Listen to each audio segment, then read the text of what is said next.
Në zbatim të marrëveshjes me Institutin e Shëndetit Publik, Njësia Vendore e Kujdesit Shëndetësor në Lezhë ka vijuar procesin e dezinsektimit në vatrat ku është evidentuar prania larvave të mushkonjave.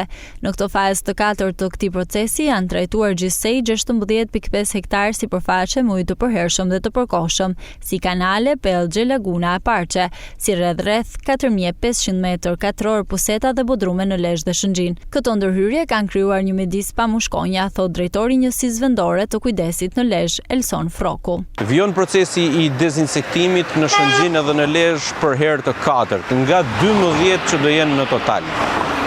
Sot kemi në fokus 16.5 hektar, të cilat përsëriten çdo 14 ditë me një rigorozitet të monitorimit të prezencës së larvave në këto zona. Këto zona përfshin laguna, përfshin bodrume, përfshin puseta dhe çdo pellg tjetër i cili mund të konsiderohet si vatër.